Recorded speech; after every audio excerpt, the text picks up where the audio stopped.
우리가 계속해서 이렇게 선교하라 그런 제목으로 말씀을 나누기를 원합니다. 여러분, 제가 지난 교회에 있을 때 선교의 일을 담당했잖아요. 한 몇 분의 선교사를 만났을까? 직간접적으로 한번 꼽아봤어요.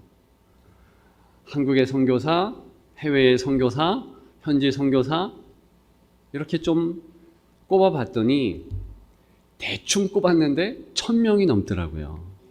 1000명이 넘어요. 별로 안 놀라시지만 여러분, 그런데 놀라운 것은 제가 그 선교사님들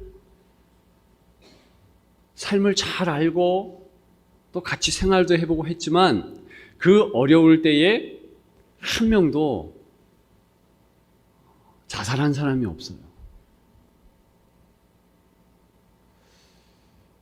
낙심하고 절망하고 넘어지고 이런 선교사를 본 적이 없습니다. 여러분, 왜 그럴까요? 그것은 다른 것이 아니라 각오했기 때문이다. 왜? 나 선교지에 산다. 선교지는 원래 센 곳이다. 마음을 다 하고 그리고 모든 하나님을 향한 내 신앙을 다 쥐어짜야 하기에 내가 승리할 수 있다. 처음부터 선교지 가기 전에 각오한 대로 사는 것을 보았습니다. 여러분, 제가 과테말라라는 지역에 이제 대기하고 있는 우리 선교사님, 예비 선교사죠. 이용한 선교사님 부부가 갈 이제 파라과이, 거기 좀 가까운 곳이죠. 과테말라라는 그 선교지에 가봤는데, 그런데 그곳 선교사가요, 제가 깜짝 놀랐습니다. 여러분, 의약품이 없어가지고 자기들의 오줌을 먹더라고요. 한국 선교사예요. 그러면서 저보고 특효약이니까 먹어보래요. 자기의 오줌을 먹어야 된대요. 정말 어려운 환경에서 묵묵히 사명을 감당하는 선교사들이 정말 많이 있습니다. 그분들이요, 이구동성으로 하나님의 은혜가 감사합니다. 이렇게 저에게 간증하는 모습을 보였지, 절망, 낙심, 좌절 있긴 있죠. 그런데 그것이 그들의 삶을 잡지 못하더라. 여러분, 왜 특별히 한국에 사는 우리 크리스천들이 열방에 나가 있는 선교사 분들보다 더 신앙에 매가리가 없는가? 여러분, 왜 그렇다고 생각하십니까? 그것은 다른 것이 아니라 우리가 살고 있는 이 국내가 선교지가 아니라는 자기가 가지고 있는 선입견에 꽉 사로잡혀서 그렇습니다. 여러분, 우리가 살고 있는 국내가 선교지가 아니니까 처음부터 느슨한 생각을 가져요. 여러분, 절대로 그런 것이 아닙니다. 국내에서나 국외에서나 열방이나 한국이나 똑같이 선교지라는 사실을 아셔야 된다는 거예요. 우리는 이상한 개념을 가지고 있어요. 여러분, 선교사들이 예컨대 인도에 산다. 인도 현지인들이 100불 가지고 한 달쯤 삽니다. 한 12만 원이에요. 그러면 그것 가지고 한국 선교사 살 수 있느냐? 못 살아요. 그런데 어떤 한국 성도들은 선교사가 특히 인도네시아나 인도나 이런 후진국에 살면서 너무 호화롭게 산대. 여러분, 근데 그런 것이 아니에요. 만약에 현지식으로 현지 코스트 줘서, 그러니까 그 정도 비용을 줘서 그렇게 인도 사람들이랑 살라 그러면은요, 100이면 100, 한국 선교사는 다 1년 내에 죽습니다. 현지병에, 풍토병에 걸려요. 한국 그대로 먹던 식습관대로 그래도 김치를 먹어줘야 되고 양념도 먹어야 되고 또 사는데도요 가드가 있어야 되는 거예요. 그래서 얼마 드는가? 적어도 1,500불 정도 듭니다. 한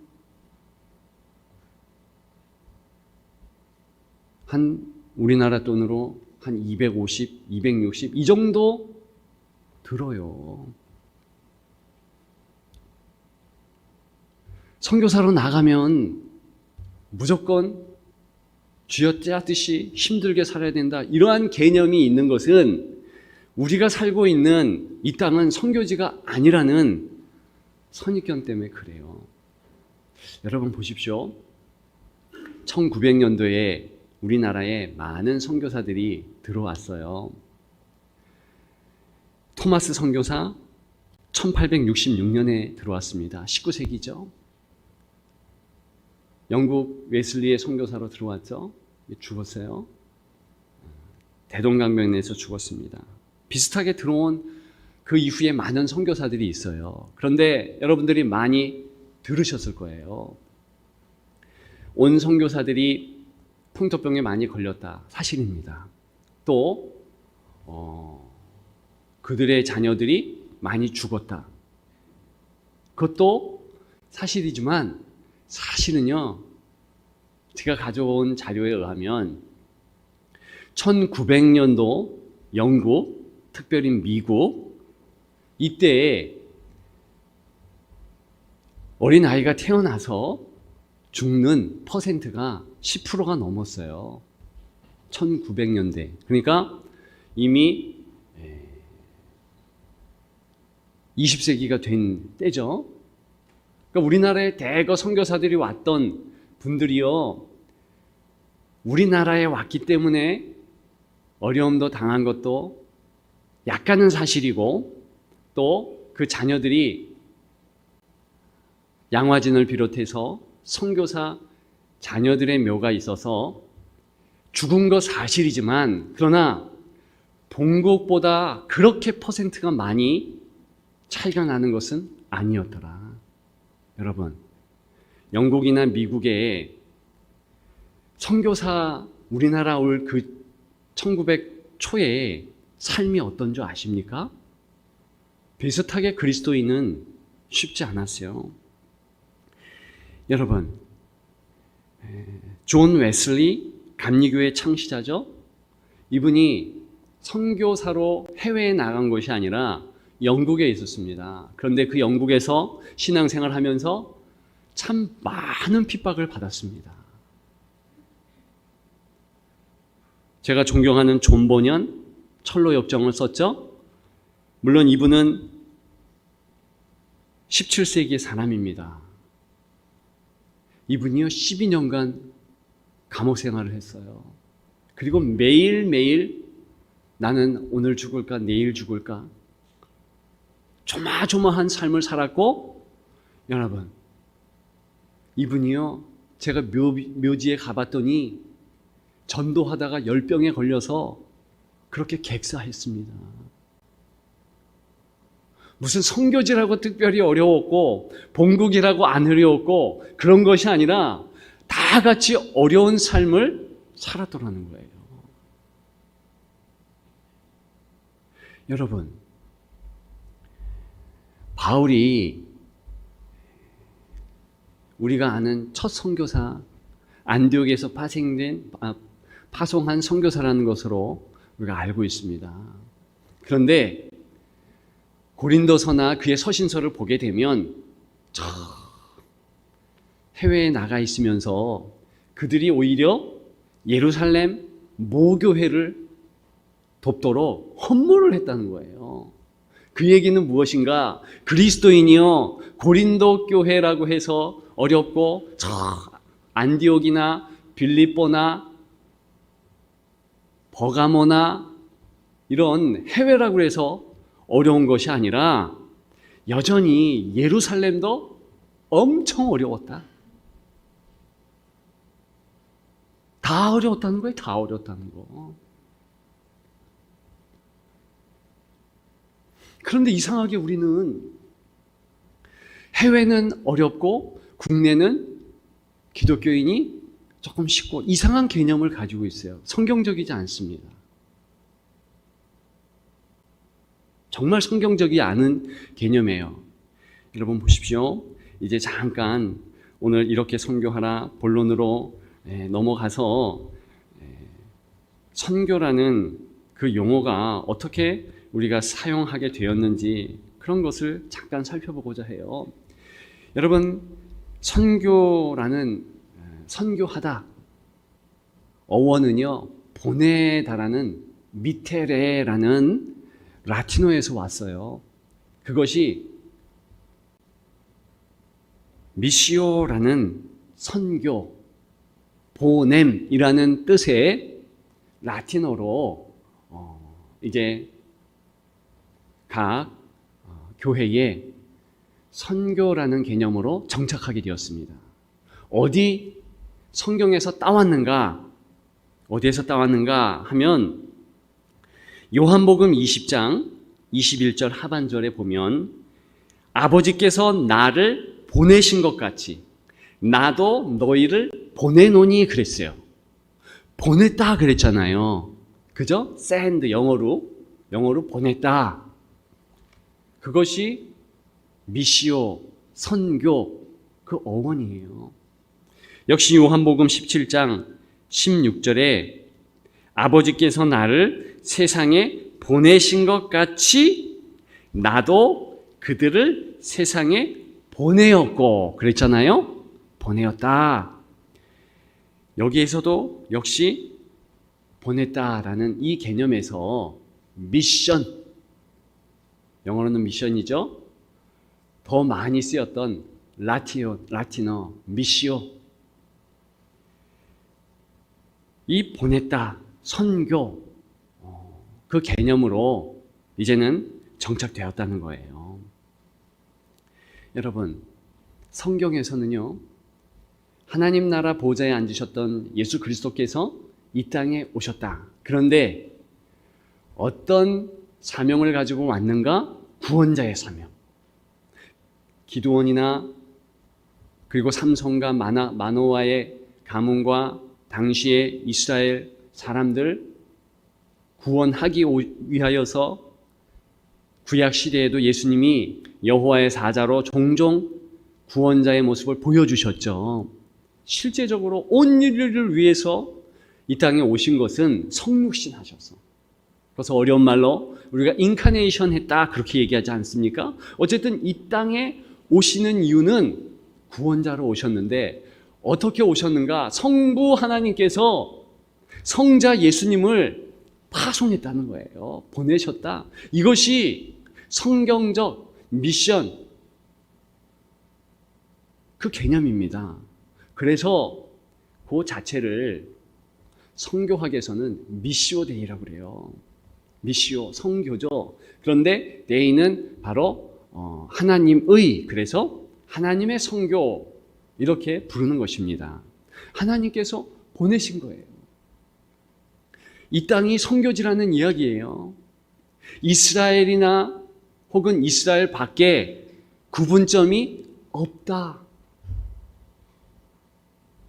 예수님께서 똑같이 우리가 제가 읽어드린 요한복음 20장 또 요한복음 17장에 아버지께서 나를 보내신 것 같이 나도 너희를 보낸다.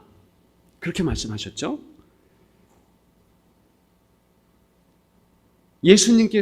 성자 예수님께서 똑같은 하나님 아버지께서 예수님을 보내셨던 그 모습과 같이 보내는 거예요. 저와 여러분들을 보내는 거. 어디로 보내는가? 이 땅 가운데 보낸다는 의미죠.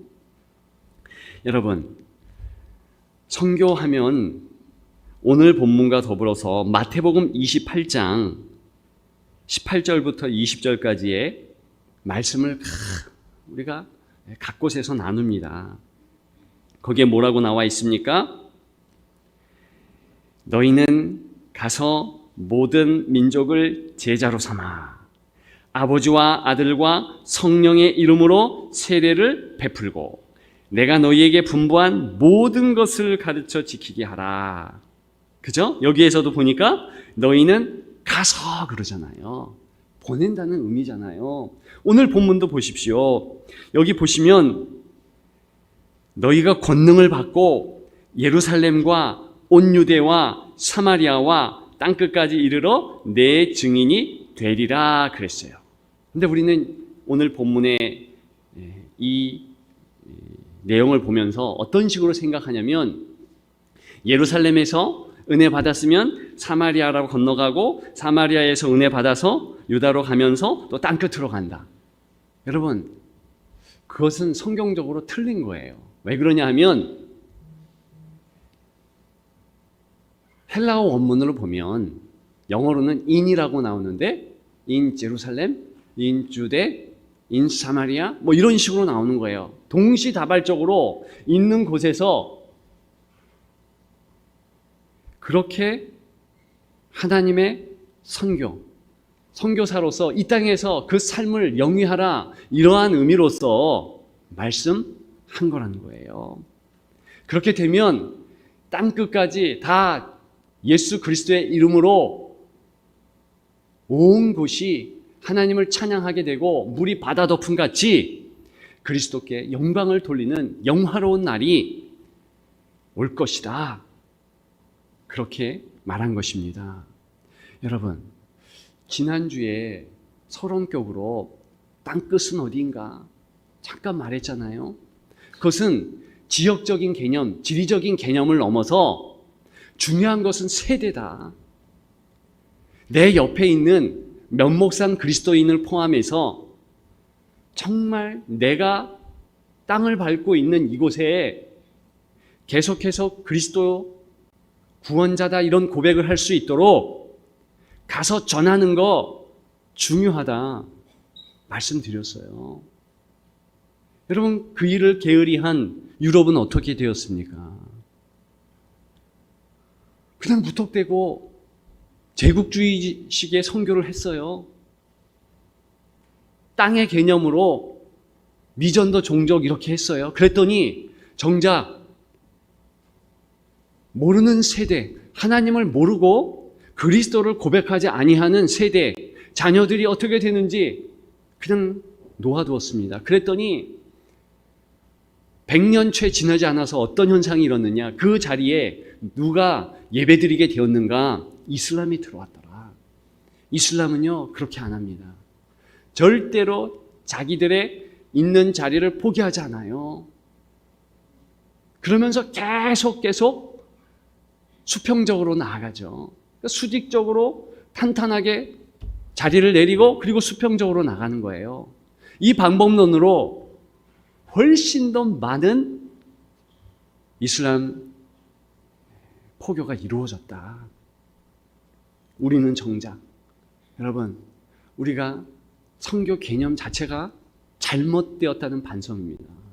성경적이지 않았다. 왜 우리는 지역적으로 그렇게 했는가? 정말 반성을 하게 되는 요즘이에요. 왜냐? 이제는요, 이것이요, 이슬람의 본토가 되어가기 때문에 그래요.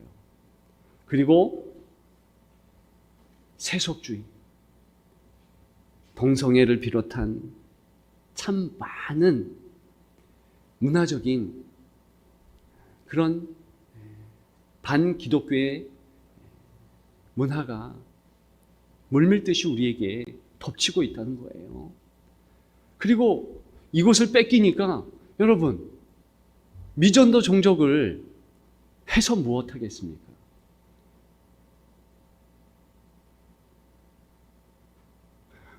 여러분, 성경에 보면 베드로, 야고보 있는 곳에서 최선을 다해서 주의 복음을 증거했습니다. 예루살렘도 불길이 붙어서 믿는 백성들이 사방으로 나갔지만 여전히 힘들고 어려운 그 자리를 지키면서 예루살렘 성도들이 끝까지 예루살렘을 붙잡은 거예요. 또 안디옥에서 이렇게 있는 곳에서 하나님이 부르신 지역에 따라서 다 그곳을 선교지로 알고 끝까지 몸을 불사르면서 나아갔다는 것입니다. 이것이 정상적인 선교에 대한 개념인 거예요. 여러분, 선교에 대해서 구분하지 마셔요. 그리고 바울 선교를 보게 되면 먼저 이방인을 선교했는가? 그렇지 않습니다. 베드로, 바울, 다른 야고보를 비롯한 모든 사람들 보게 되면 유대인 붙잡고 그들 중심의 선교를 했어요. 다시 얘기해서 우리로 치면 한국 교회를 중심으로 미국이다, 인도네시아다, 저 유럽이다. 그러면 한국 사람에게 전도한 거예요. 그죠? 그러면서 주의 복음이 쉽게 그들에게 들어가고 그들이 또 다른 이들을 접촉해서 증거하도록 이런 포교의 방법을 썼다는 것입니다. 외국인들에게 하는 것은 두 번째로 했다는 거예요. 내 종족에게 마음을 다해서 했다는 거예요. 여러분, 여기에 시사점이 굉장히 있습니다. 이스라엘 백성들은요, 기드온 비롯해서 사사들 그리고 그 이전 세대 다 하나님을 모르는 자녀 세대가 있지 않기 위해서 마음을 다 한 거예요. 계대 선교라고 하죠. 계대 전도라고 하죠. 어머니는 자녀의 신앙을 책임지는 거예요. 어릴 때부터 하나님을 고백하도록 그렇게 한 거예요. 여러분, 이것이 오늘 본문을 비롯한 성경에 나오는 선교 개념으로 여러분들 다시 한번 마음에 새기기를 축복합니다. 여러분, 그래서 이제부터 개념을 바꾸십시오. 내가 국내에 있든 국외에 있든 선교사다. 아멘 하려면 다 같이 아멘. 정말이에요. 그 개념을 바꾸십시오. 그러면 내가 지금 선교지에 있는데, 내가 선교사로 있는데, 그러면 삶이 힘들까요? 쉬울까요? 여러분, 내 집을 떠나서 잠깐 여행을 떠난다고 생각해 보십시오. 저는 선교 여행이 참 싫습니다. 꼭 선교 여행 가면 5-6시간 찝자 같은 것을 타고 저 산지로 미얀마, 베트남 산지, 라오스, 그리고 저 몽골 편하게 자는 게 아니에요.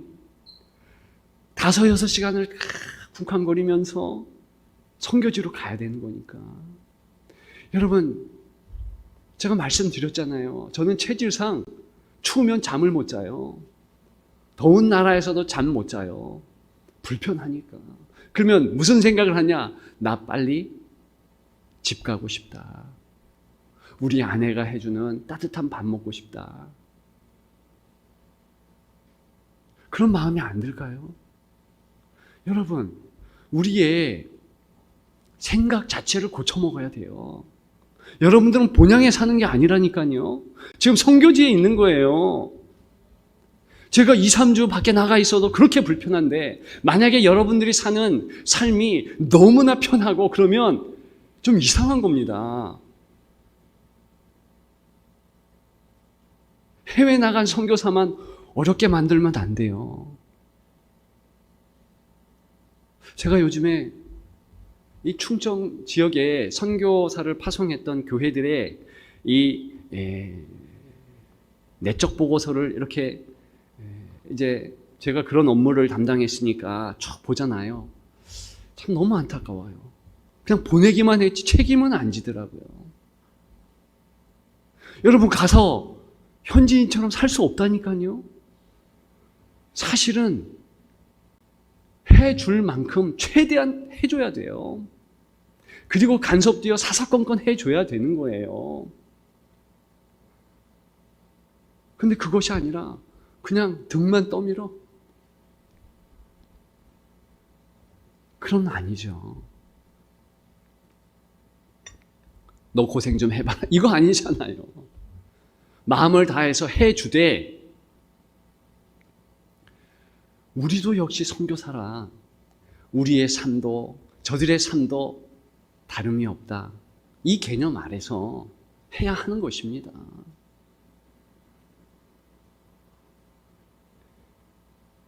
여러분, 그렇다면 우리가 중요하게 이제 이러한 개념을 여러분들의 마음에 새겼다면 선교에 대한 아주 중요한 내용을 이제 알 수 있어요. 여러분, 선교는 하나님의 위로에 대한 배경 때문에 예수님께서 말했다는 사실을 아십니까? 여러분 보세요. 지금 잘 개념 정리를 하셔야 돼요. 예수님이요, 보낸다 계속 강조를 합니다. 저와 여러분들 성인으로서 보낸다는 개념이 우리 마음에 어떻게 들리느냐? 일단 보낸다, 단절이죠, 외로움이죠, 고독이죠, 어려움이죠. 그래서 떨리는 거예요. 힘들어요. 천국은 어린아이와 같아야 된다. 여러분, 어린아이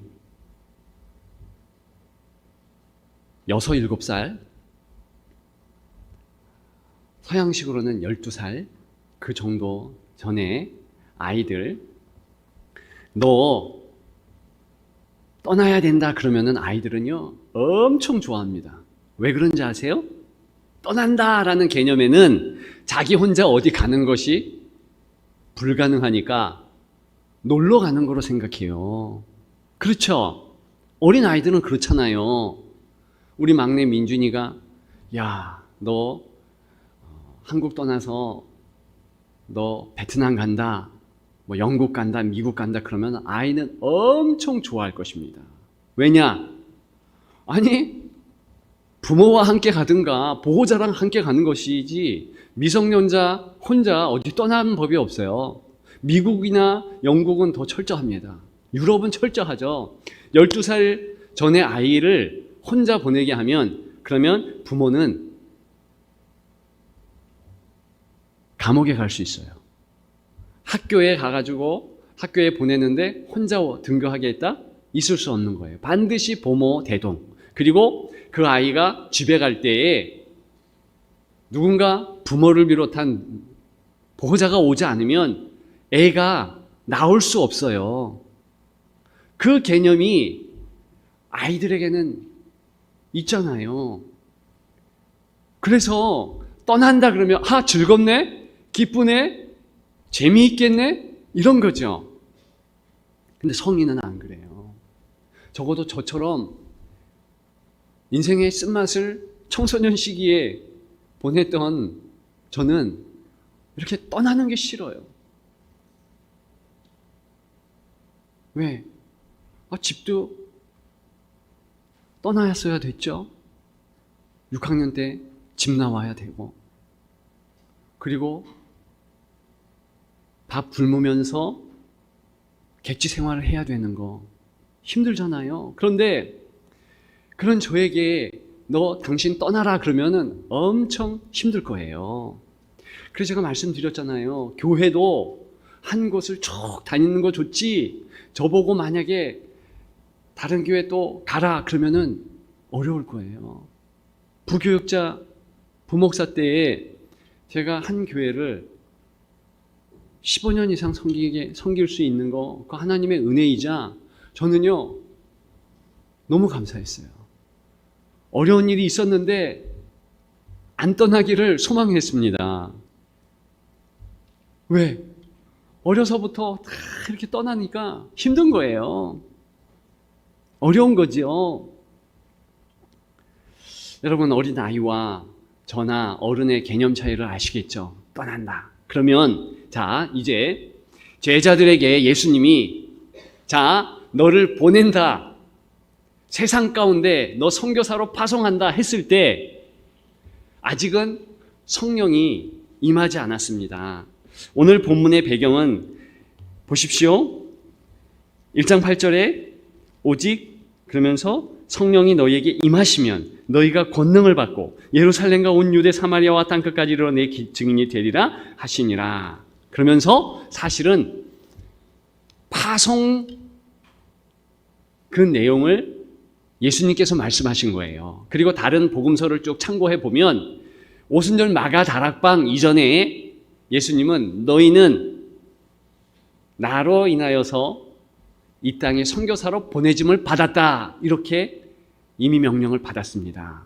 아직 성령 충만은 받지 않았어요. 그러면 그렇게 파송 명령을 받은 제자들은 기뻤을까요? 짜증났을까요? 두려워 떨었을까요?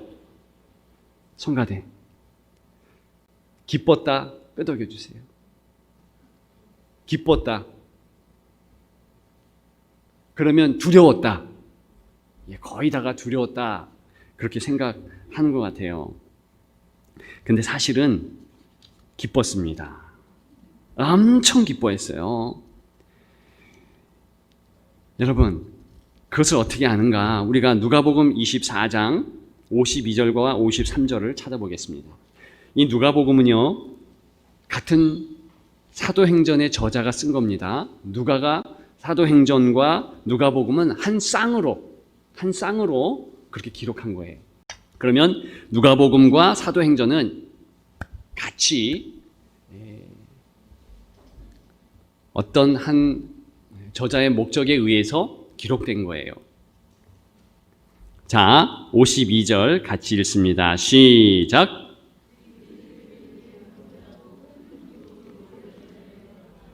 늘 53 성전에서 하나님을 찬송하니라. 여러분, 여기 보면 그들이 그에게 경배하고 그랬잖아요. 그들이 그에게 경배했다. 예수님에게 경배했고요. 그 다음에 예수님께서 바로 이제 이런 파송의 명령을 받고 어떻게 했는가? 큰 기쁨으로 예루살렘에 돌아갔다고 그랬어요. 왜 이들은 큰 기쁨을 가질 수밖에 없었는가? 이제는요, 예수님의 파송의 명령을 오해할 수가 없었어요. 한두 번 얘기했느냐? 시시종종 얘기했고 예수님의 그 마음을 완전 깨달은 거예요. 여러분, 예수님의 마음은 뭔지 아십니까? 그것은요, 너 이제 떠나 보낸다 이렇게 얘기했잖아요. 그런데 사실은 떠나 보내지 않겠다. 역설적인 파라독스라고 하죠. 이런 진리의 내용을 이미 또 말씀한 거예요. 떠나지 않는다는 얘기는 무슨 얘기냐면 예수님이 끝까지 함께 한다는 거예요. 분리, 아픔, 고통, 단절, 외로움 이런 것이 전혀 없게 하겠다는 예수 그리스도의 이 파송의 진정성의 내용을 알게 된 거죠. 여러분, 이게 굉장히 중요한 부분입니다. 우리와 제자들의 다른 부분은 그거예요. 우리는 떠난다라는 그 단어를 들을 때 어린아이와 같이 생각해야 되는데 우리는 성인, 특히 저 같은 삶의 배경을 가진 자는 떠나는 게 싫은 거예요. 어려운 거죠. 뭘 다 희생해야 되는지 아는데 성경에서는요, 전혀 그런 개념이 아니라는 것. 여러분, 정말 그럴까? 마태복음 28장 18절 뭐라고 그러셨는가? 다 같이 읽겠습니다. 시작.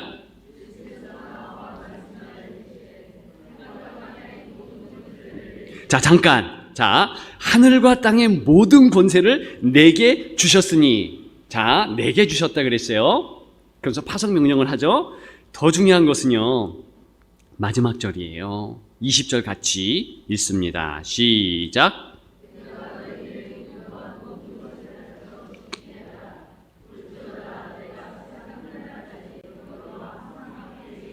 자, 포인트는 뭐냐면 너희와 항상 함께 어떻게 한다? 있으리라.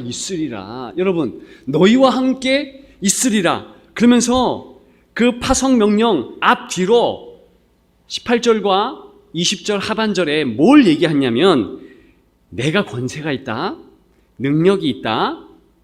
모든 것을 다 할 수 있다. 그런데 내가 같이 간다. 절대 떨어지지 않는다. 분리 없다. 단절 없다. 고통 없다. 고통이라기보다도 고독이 없다. 외로움 없다. 지금 이 얘기를 하시는 거예요. 그래서 너희와 함께 항상 함께 있으리라. 굉장히 중요한 내용이라는 거죠. 그런데 우리는 어린아이와 같이 예수님의 그런 파송 명령을 들으면서 참 함께 가는구나, 기쁘구나, 즐겁구나, 감사하다, 이것이 아니라 나 떠나네, 이야, 나 힘드네, 처음부터 이제 반 죽고 들어가는 거예요. 난 죽는구나.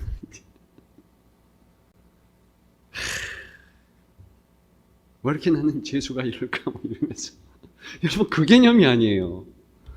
예수님이 한두 번 이렇게 얘기한 것이 아니라 처음부터 끝까지 항상 파송을 얘기하실 때는 이 얘기하셨어요. 오늘 본문을 봅니다. 오늘 본문 다름이 있는가? 다름이 없어요. 사도행전 1장 8절. 여러분, 여기에 핵심은 뭔지 아십니까? 1장 8절에 오직 성령이 너희에게 임하시면이에요. 이것이 핵심이에요. 너희가 예루살렘, 유대, 사마리아 땅끝까지 이르러 내 증인이 되리라. 이것이 핵심이 아니고 본동사에 딱 걸리면서 가장 중요한 내용은 무엇인가? 오직 권능을 받는다, 이거예요. 권능을 받는다. 권능 받는 게 가장 본동사인 거예요. 중요절이에요. 나머지는 곁다리인데 언제 권능 받느냐? 그러면서 더 강조하는 것이 바로 우리말에 성령이 너희에게 임하시면.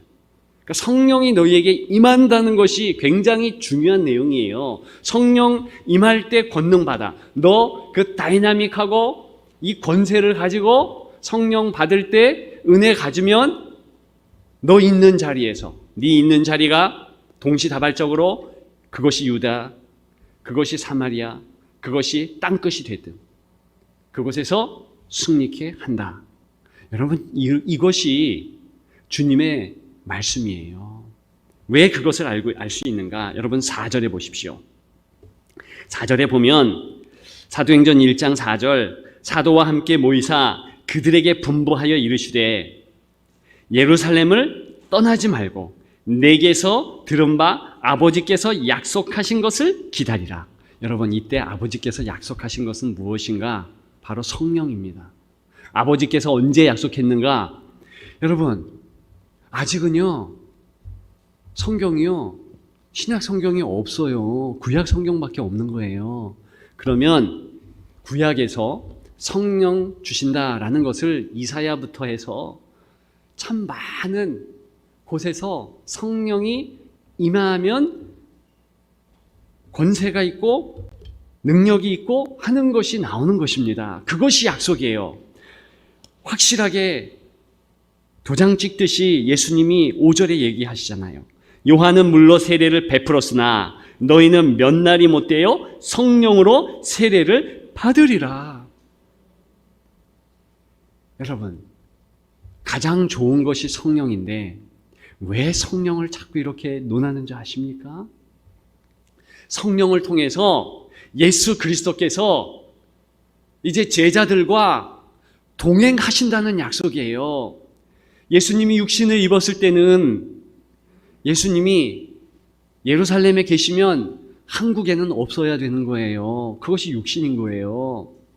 그런데 이제는 하나님 보좌 우편에 앉아 계시는데 부활하신 이후에 성령을 통해서 각 그리스도인들에게 예수 그리스도의 영 성령을 통해서 각 사람들에게 임하는 거죠. 좌정하시는 거죠. 한 마음 주시고 또 한 능력을 주시는 거죠. 그렇기 때문에 성령이 가장 좋은 하나님 아버지의 선물인 거예요.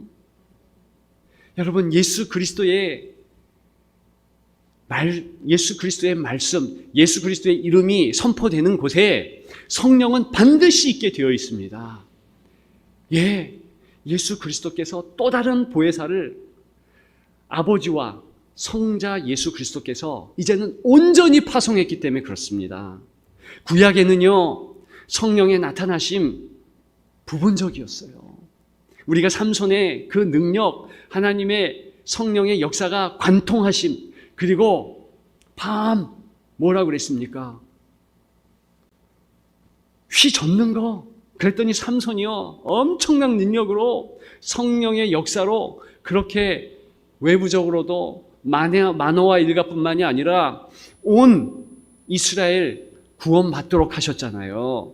그럼에도 불구하고 성령은 그렇게 모든 하나님을 믿는 백성에게 나타난 것이 아니라 때에 따라서 원하시는 대로 그렇게 했는데, 이제는 예수 그리스도께서 성육신 하심으로 선포하신 거예요. 또 다른 보혜사, 또 다른 보혜사라는 것은 마치 젓가락처럼 이렇게 짝이 되는 거죠. 예수님과 똑같은 보혜사 성령을 통해서 이제는 예수 그리스도가 함께 하시는 거예요.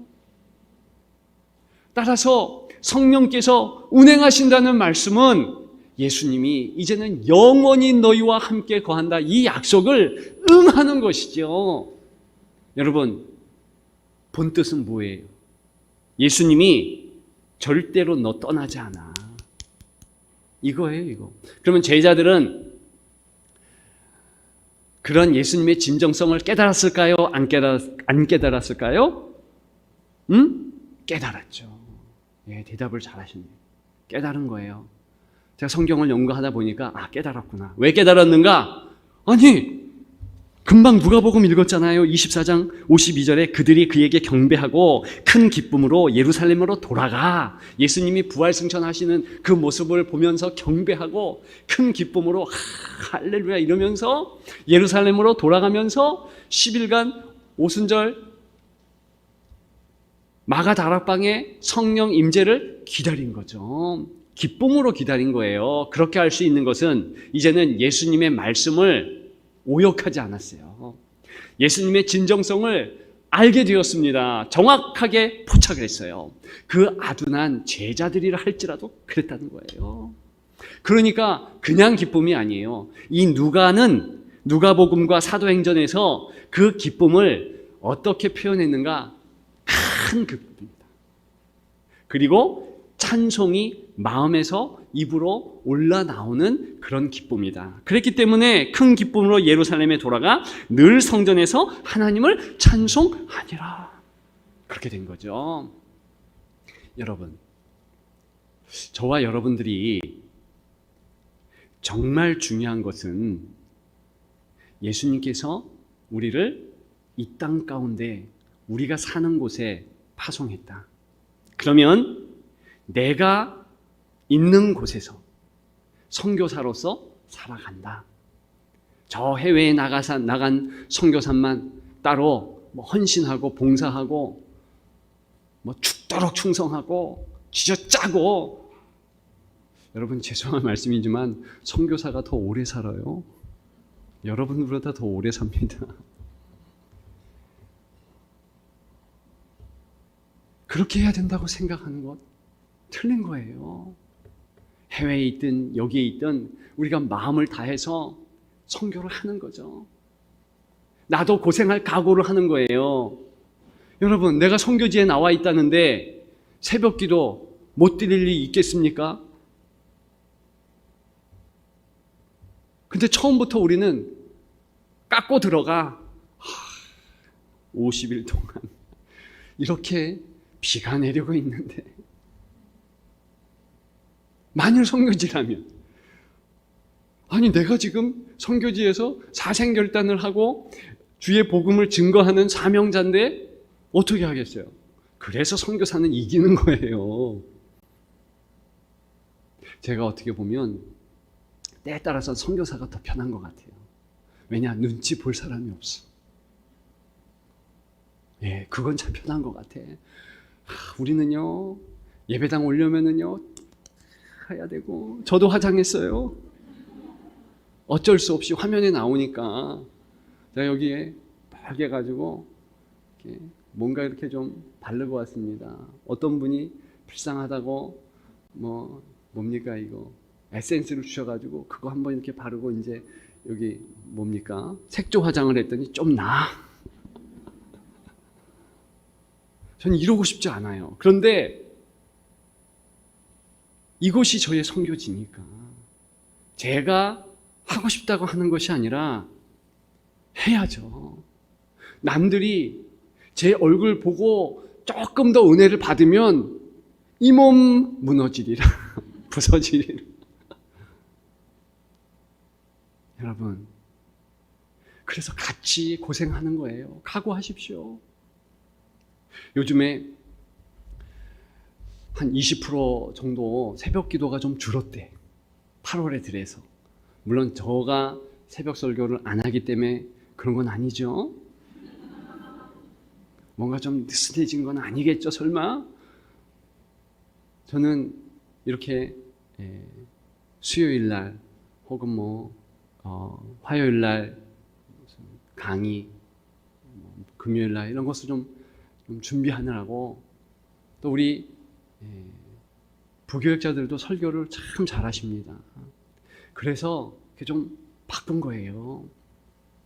그럼 제가 안 쓰면 더 기도를 해야지. 일부는 그래도 변동이 좀 없던데.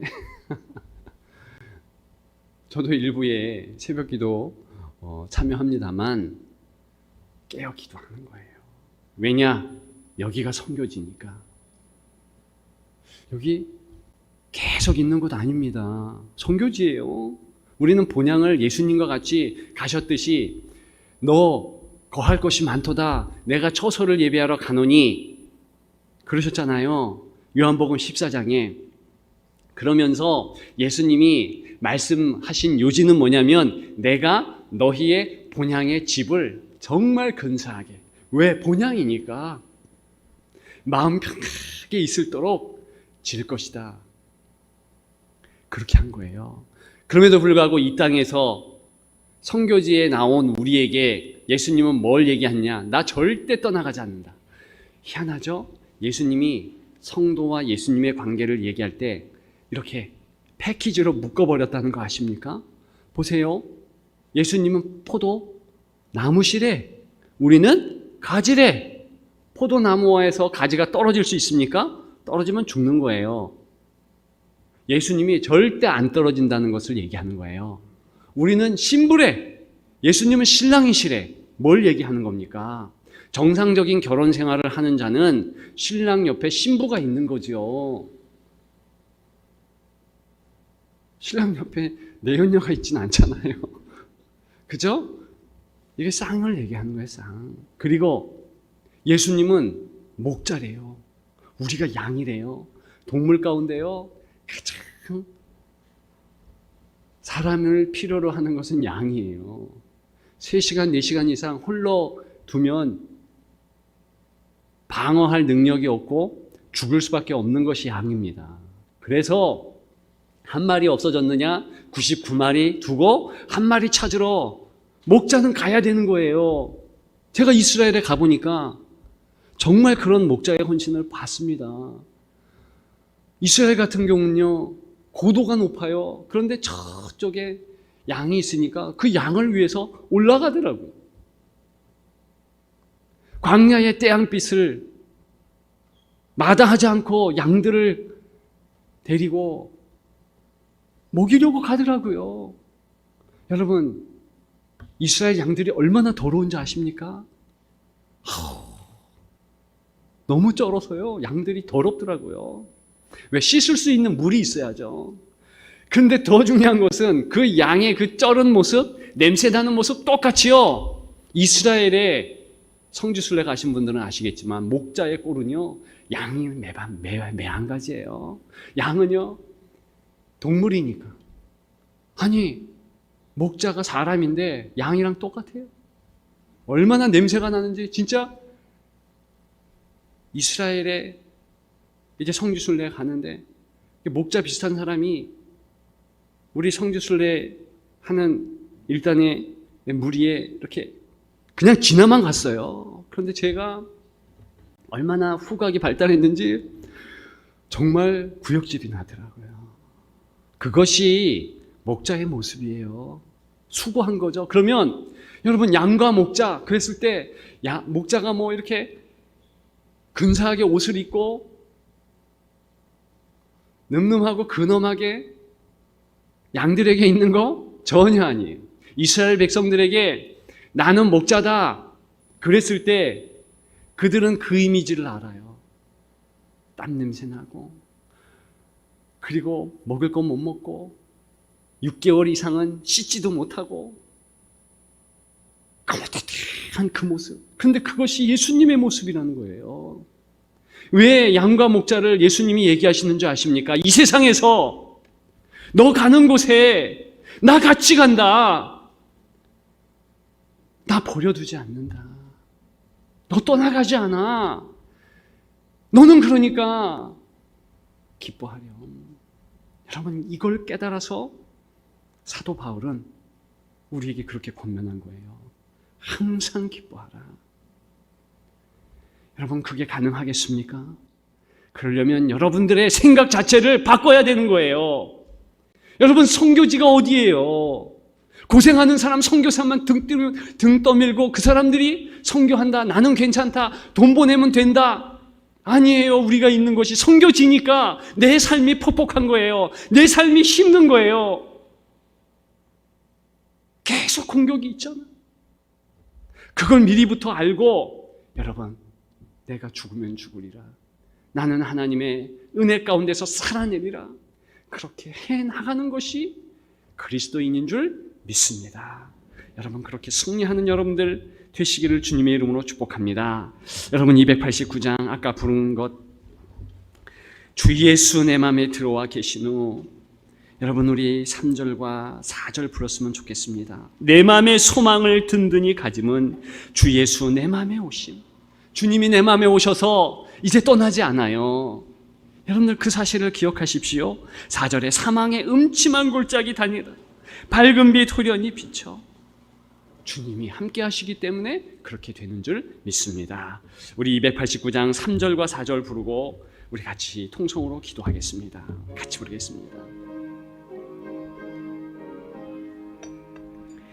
내 맘의 소망을 든든히 가지, 주 예수 내 맘에 오심. 의심에 구름이 사라져버림도 주 예수 내 맘에 오심. 주 예수 내 맘에 오심. 주 예수 내 맘에 오심. 물밀듯 내 맘에 기쁨이 넘치면 주 예수 내 맘에 오심. 사망의 음침한 골짜기 가다가 밝은 빛 호련히 비쳐. 저 멀리 하늘문 환하게 보임도 주 예수 내 맘에 오심. 주 예수 내 맘에 오심. 주 예수 내 맘에 오심. 물밀듯 내 맘에 기쁨이 넘치면